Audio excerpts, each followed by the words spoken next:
Austin. ठीक है, मैं लिखने में ज्यादा मतलब इसलिए सहज महसूस नहीं करता क्योंकि जितना समझाने में आप ना और समझने में होगा वो होगा।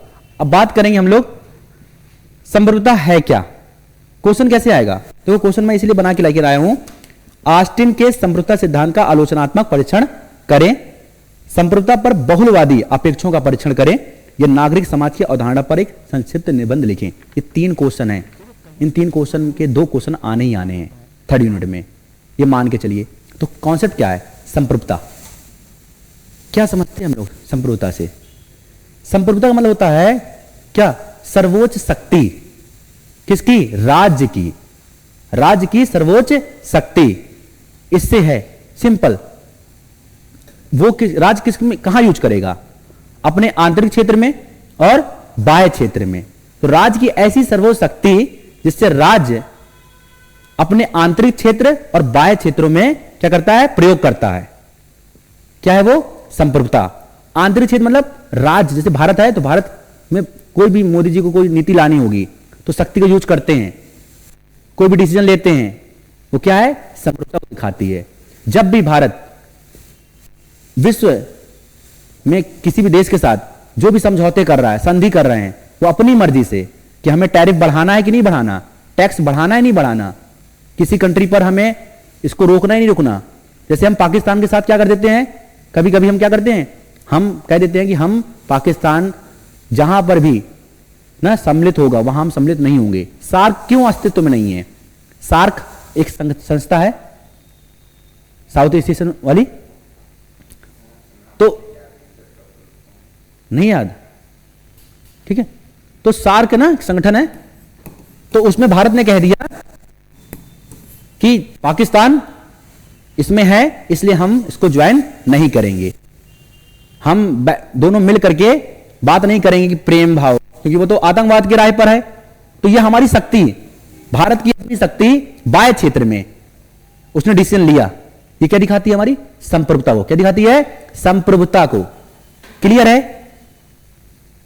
क्लियर होना चाहिए, कॉन्सेप्ट क्लियर होना चाहिए। बाह्य क्षेत्र, आंतरिक क्षेत्र, कोई भी डिसीजन लेना हो मोदी सरकार को, गवर्नमेंट को, वो डिसीजन लेती है, उसे लगता है कि यहां पर ये चीज होनी चाहिए तो वो शक्ति का यूज करती है। शक्ति का मतलब किससे यूज कर रही है, अपने निर्णयों से, अपने डिसीजन से, अपने ऑर्डर से, पार्लियामेंट के लॉज से, इन सबसे यूज करती है। शक्ति का यूज हमेशा हथियार बम नहीं होते, ठीक है। क्लियर है, संप्रभुता क्लियर हो गया, क्या है इसकी अवधारणा। अब बात करेंगे ना, 2 प्रकार की संस्था है, एक होती है एकलवादी अप्रोच, एक होता है बहुलवादी।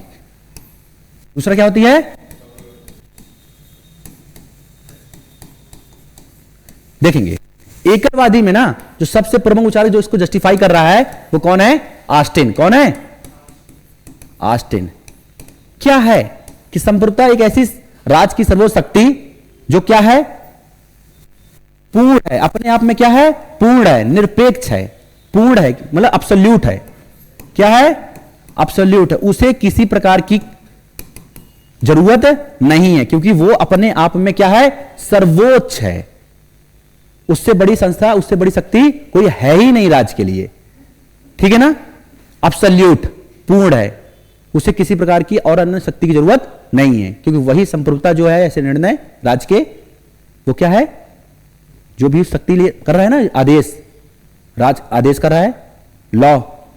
सॉवरेन क्या बोल रहा है, ऑस्टिन बोल रहा है ना, सॉवरेन क्या है, कमांड ऑफ लॉ, जो नियम का क्या है, आदेश, ठीक है ना। नियम क्या है, कानून का आदेश ही क्या है, संप्रभुता है। कोई नियम है उसको बना कि इसका आदेश पालन होना चाहिए। यदि बोल दिया जब भी मोदी जी ने कि नोटबंदी होनी चाहिए, नियम कानून, वो आदेश दे दिया, क्या दे दिया, आदेश दे दिया। उन्होंने नियम बनाया कि भाई 8 बजे 12 बजे रात के कि इतने समय से इतने समय तक आप नोट अपने क्या कर लो, बैंक में जमा कर दो, नहीं तो नोट लागू आपके माने नहीं जाएंगे। आदेश दे दिया, वो क्या थी, संप्रभुता। क्या थी वो, और ये मैंने क्या बोला, पहला उसका पॉइंट एकलवादी का, कि वो अपने आप में क्या है, अब्सोल्यूट है, पूर्ण है, ठीक है, किसी प्रकार की अन्य तरीके से उसको जरूरत नहीं है। क्लियर।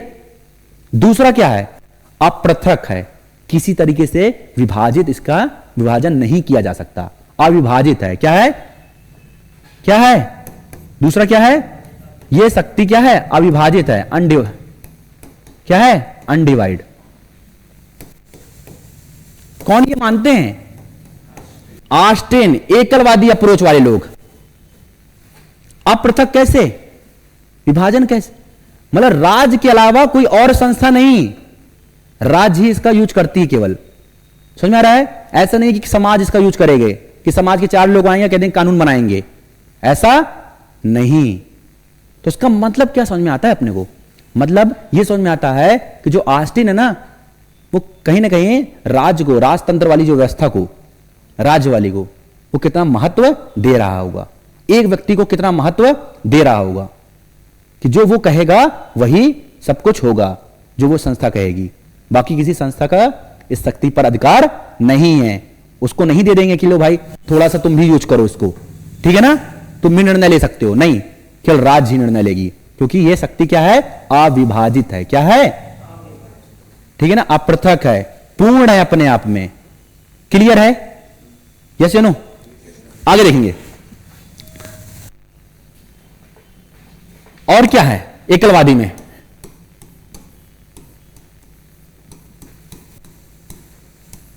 ठीक, पहले क्या था, पूर्ण या निरपेक्ष भी बोलते हैं, दूसरा अपृथक या अनडिवाइड, और क्या हो सकती है सोनिटी, और क्या कोई हो सकता है, और क्या हो सकता है, और कुछ भी हो सकता है ना, सोचो। देखो, कहने का मतलब यह है कि जो चला रहे हैं ना, वो कोई ना कोई एक संस्था, एक ही संस्था यूज कर रही होगी ना, मैंने बोला राज्य वाला, ठीक है ना, हाँ ना, इंस्टीट्यूट, तो एकल संस्था के द्वारा ही काम हो रहा है।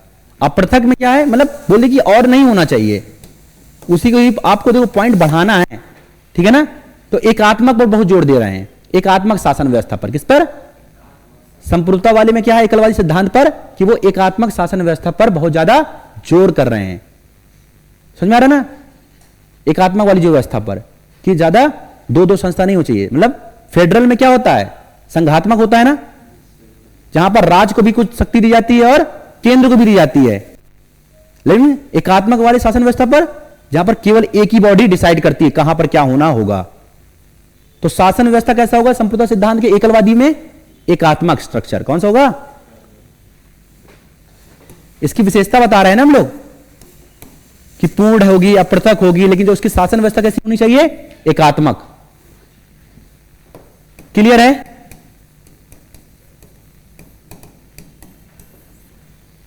क्लियर शासन व्यवस्था की।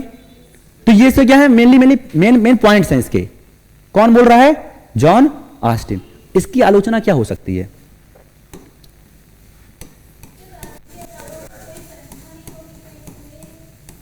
क्रिटिसिज्म बताओ।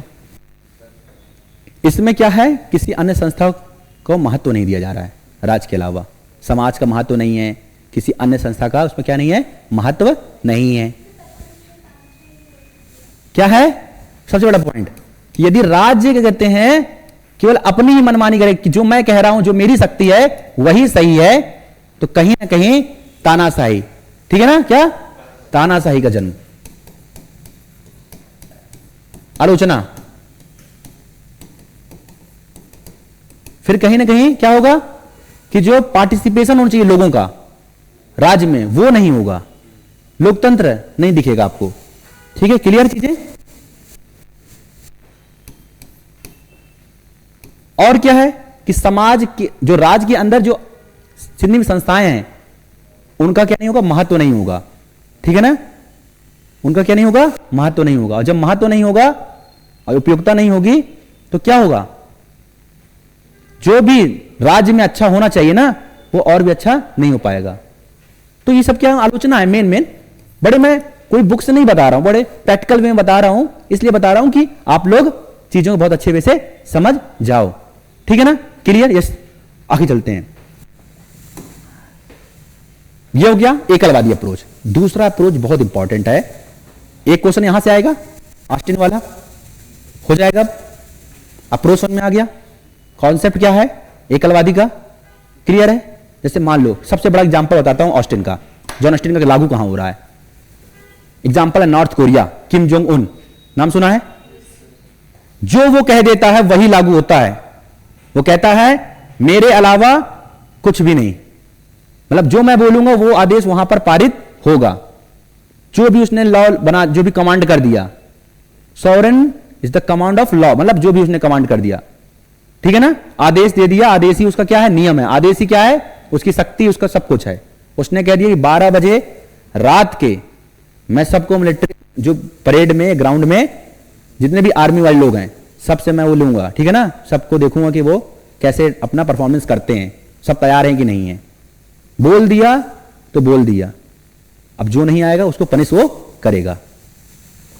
ऑस्टिन सिद्धांत रियल लाइफ में एग्जांपल आप बता सकते हो, इस देश में लागू हो रहा है। एग्जामिनर इन्फ्लुएंस होगा, ठीक है ना, कहने वाली बात समझ आ रही है। यही अंतर है क्लास का, वो वाली क्लास में थोड़ा सा आप देखोगे, फील करोगे। अब आते हैं बहुलवादी या प्लूरलिस्टिक या बहुलवादी अप्रोच। किसका, संप्रभुता का। बहुलवादी मतलब केवल एक ही संस्था पर नहीं, केवल राज्य की ही वो नहीं है कि सर्वशक्ति केवल राज्य पर ही नहीं है कि राज्य को ही मिली सर्वशक्ति, बल्कि अन्य संस्थाओं को यह सर्वशक्ति का प्रयोग करने का अधिकार है। तो राज्य के अलावा भी अन्य संस्थाओं को शक्ति का प्रयोग करने का अधिकार मिलता है। वो क्या है, बहुलवादी सिद्धांत। क्या है संप्रभुता का, बहुलवादी। बहुलवादी मतलब बहुत सारी संस्थाएं। एकलवादी में क्या था, केवल राज्य ही एक संस्था यूज कर रही थी, ठीक। बहुलवादी में कौन कौन आएगा, सबसे इंपॉर्टेंट विचारक। मैंने क्या बोले हैं बार बार, जस्टिफाई। एक पॉइंट ध्यान रख लो, माइंडसेट। कुछ भी बोलोगे विचारक से, थॉट या थिंकर से जस्टिफाई करोगे। ये क्लास में मैं बार बार क्यों बता रहा हूं, क्योंकि आपको जस्टिफिकेशन लेना होगा किसी से, आधार। कौन थे सबसे प्रमुख, लास्की। कौन था, Harold J Laski, the grammar of politics book है उसकी, ग्रामर ऑफ, ठीक है, पॉलिटिक्स करके बुक है उसकी, राजनीति के ग्रामर, ठीक है ना। वो क्या, लास्की क्या कहता है कि राज्य क्या एक प्रकार से बस एक सामान्य संस्था है, जिस तरह की अन्य संस्थाएं हैं। राज्य का जो महत्व है समाज की अन्य जो संस्थाएं उसकी तरह है, कोई राज्य कोई अलग कोई विशेष संस्था नहीं है। कौन कर रहा है, लास्की। दूसरा जो प्रमुख विचारक कौन है इसका, बहुलवादी का, मैकाइवर। कौन है, मैकाइवर, ठीक है, स्पेलिंग देख लेंगे। मैकाइवर ये भी यही बोलता है, वो बहुत उसमें बोलता है, एग्रेसिव बोलता है, मतलब उसका जो कमेंट है, थॉट है मैकाइवर का, वो कहता है कि राज्य कोई विशेष संस्था नहीं है, कोई विशेष काम नहीं उसका। वो कहता है समाज में अन्य संस्थाएं ज्यादा राज्य से ज्यादा काम करती हैं, लेकिन उनको उतनी महत्व नहीं दी जाती है। इस समाज में बहुत सारे संस्थाएं होती हैं, जैसे परिवार है, क्या है, परिवार हो गई। समाज के अपनी अलग अलग इकाई होती हैं। जैसे मान लो एक बहुत अच्छा एग्जांपल देता हूं कि जैसे मान लेते हैं आपके गांव में ग्राम पंचायत बैठती है, ठीक है ना, तो कहती है उसका भी महत्व राज्य से बहुत बड़ा है, जो कि फॉर्मल नहीं है। क्या नहीं है, पहले सभा होती थी, ऐसा नहीं कि उसको संविधान के द्वारा लागू कर दिया गया कि हाँ ये होगी। 1900 क्या हुआ हमारा 93 ही से जब 94 वाला समय था, तभी तो ये आए ना लोकल गवर्नमेंट वाला 73rd अमेंडमेंट 74 से। लेकिन उसके पहले भी बहुत सारे गांव में चलती थी, सभा बैठती थी, गांव के बड़े बुजुर्ग काम करते थे, ठीक है ना, तो भी संस्थाएं हुआ करती थी। तो ये मैकाइवर, लास्की, इनका मानना है कि ये संस्थाओं का तो बहुत ज्यादा रोल था, गांव को स्टैब्लिश, गांव में पीस, लॉ एंड ऑर्डर को मेंटेन करने के लिए काम करती थी, ठीक है ना। मैकाइवर कहता है, कौन कहता है, लास्की। देखो आपकी किताबों में जब कंटेंट पढ़ोगे तो आपको ये सब रिफ्लेक्ट होंगे, बस मैं इसलिए बार बार बता रहा हूं कि आपको क्लियर हो जाए। लास्की हो गया, मैकाइवर हो गया, ठीक है। एक और है, नाम ध्यान रखिए, हेराल्ड जुलास्की हो गया, एल.ए. हार्ट करके नाम है उनका, ठीक है, लिब्ज हार्ट करके, लिब्ज हार्ट करके, या हार्ट भी है, ठीक है, एल हार्ट ही बोलते। तो इन्होंने भी सेम चीज बात की, ठीक है ना। तो ये क्या चाहते हैं, सबसे ज्यादा इंपॉर्टेंट है रॉबर्ट डहल। सबसे ज्यादा इंपॉर्टेंट कौन है इसमें, लास्की, मैकाइवर, लिब्ज हार्ट से ज्यादा इंपॉर्टेंट कौन है, रॉबर्ट डहल, जिसने क्या बोला, डहल, इसने कॉन्सेप्ट दिया था संपूर्णता के बहुलवादी सिद्धांत में पॉलीआर्की का। किसका, पॉलीआर्की, हिंदी में यही लिखेंगे, पॉलीआर्की, पॉलीआर्की सबसे इंपॉर्टेंट। बहुलवादी सिद्धांत आएगा तो किनके नाम नहीं भूलने हैं आपको, रॉबर्ट डहल का नाम आना ही चाहिए, किसका, लास्की का नाम आना ही चाहिए, मैकाइवर का नाम आना ही चाहिए। रॉबर्ट डहल क्या कहता है, कहता है समाज में ऑटोक्रेसी नहीं है कि केवल एक ही लोग का शासन चलेगा, बहुत लोग का शासन चलता है, सबका अपना अपना शासन है। जैसे बोलता है कि जो उद्योगपति संस्थाएं हैं उनका, मिलिट्री वाले हैं उनकी संस्था चलती है, उन लोग उद्योगपति की संस्था होती है ना, व्यापार संघ होता है, ट्रेड व्यापार लोगों का, कैसे व्यापार रेगुलेट होगा, अपने कानून नियम बनाते हैं, कैसे उनका प्राइस तय होगा, कैसे नहीं होगा, क्लियर चीजें यहां तक। इसी तरह मिलिट्री वाले अपना रेगुलेट करते हैं, छावनियां होती है ना उनकी लॉ एंड ऑर्डर को मेंटेन करने के लिए, उनके बच्चों के लिए, स्कूलों के लिए, मिलिट्री स्कूल। कौन कह रहा है, रॉबर्ट डहल। कौन कह रहा है, पॉलीआर्की। समाज में बहुत सारी, राज्य में बहुत सारी संस्थाएं हैं, ठीक है ना, राज्य भी एक संस्था है, उसी तरह समाज में और भी संस्थाएं हैं, ठीक है ना। तो उनका सबका अपना अपना कार्य क्षेत्र क्या है, क्या है, पहले से क्या है, डिसाइड है, पहले से उनको डिसाइड कर दिया कि ये उनका कार्य क्षेत्र है, वहां पर वो निर्णय लेते हैं। क्लियर है रॉबर्ट डहल का। तो ये क्या था, बहुलवादी सिद्धांत। बहुलवादी मतलब कि राज्य के अलावा भी कई अन्य संस्थाएं हैं जो इस सर्वोच्च शक्ति का प्रयोग करते हैं, ठीक है ना। अब ये क्या, अब कैसी विशेषता निकली बहुलवादी में, विशेषता बताओ। अब हम क्या देख रहे हैं, पहले विचारक देख रहे हैं, उनसे उनकी बातों से जस्टिफाई कर रहे हैं और उसके बारे में डिस्क्राइब कर रहे हैं जो भी थॉट है उसका, ठीक है ना। पहला हम क्या कर रहे हैं, यही कर रहे हैं। दूसरा क्या कर रहे हैं, अब उस कॉन्सेप्ट की विशेषता बता रहे हैं। क्या निकल के आया, क्या निकल के आया कि ये पूर्ण नहीं है अपने आप में, राज्य का जो है ना पूर्ण नहीं है, क्या है, बटी हुई है, क्या है, बट पृथक है। पहली बात तो क्या है, पृथक है। पृथक कैसे बताओगे कि ये सर्वशक्ति राज्य के अलावा भी अन्य संस्थाओं को, समाज के अन्य संस्थाओं को भी मिली हुई है। क्लियर। फिर पूर्ण क्यों नहीं है, क्योंकि कहीं ना कहीं सर्वशक्ति प्रभावित हो रही होगी ना अन्य संस्थाओं से कि यही हो, ऐसा ही हो, ठीक है। एकात्मक वाला शासन नहीं, समाज के अन्य संस्थाओं का शासन, इस तरह बोलोगे पृथक करते हुए, तो इसकी विशेषता बता दोगे डिफरेंट डिफरेंट पॉइंट से। आलोचना क्या हो सकती है, और बताओ। इसमें एक पॉइंट और जोड़ देना, बहुलवादी में कहीं नहीं वैश्वीकरण का प्रभाव पड़ा हुआ है। किसका पड़ा हुआ है,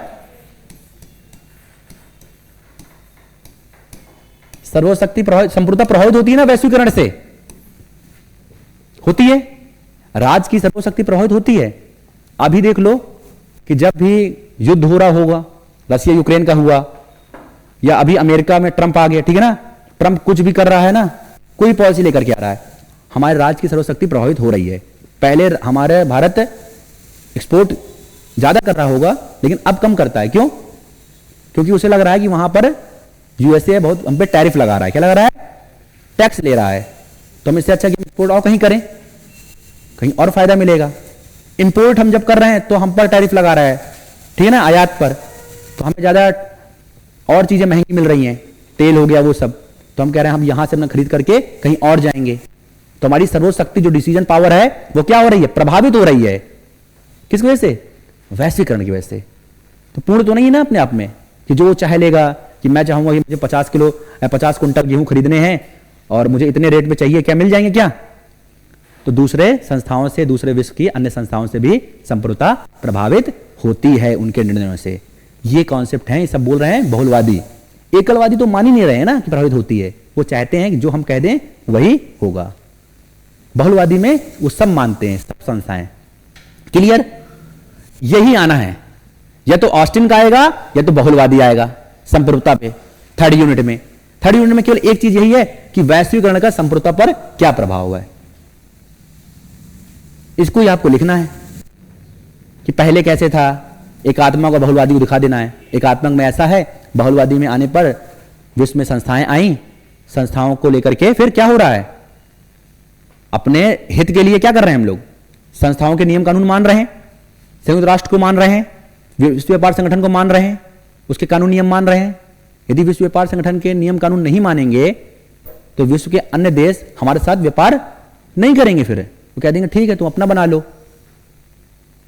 जैसे क्या करते हैं, ईरान को अलग कर देते हैं ना। यूएसए क्या करता है, ईरान को हमेशा कहता है कि वो टेररिज्म को सपोर्ट कर रहा है, या वहां पर यूरेनियम है तो न्यूक्लियर पावर को क्या कर रहा है, बढ़ा रहा है। तो फिर वो एलिनेट कर देते हैं, अलगाव कर देते हैं। जब अलग हो जाएंगे तब वो व्यापार पर कम करेंगे, उनके राज्य को नुकसान पहुंचेगा। सिंपल सी बात। तो कहीं ना कहीं उनकी संप्रभुता होती है, वो प्रभावित होती है वैश्वीकरण से। ठीक है ना? उसको आपको बताना है। जब आप एक दो पेज पढ़ोगे अपनी बुक से तो समझ में आ जाएगा क्या मैं कह रहा हूं अभी भी। ये हो गई आपकी थर्ड यूनिट। क्या हो गई?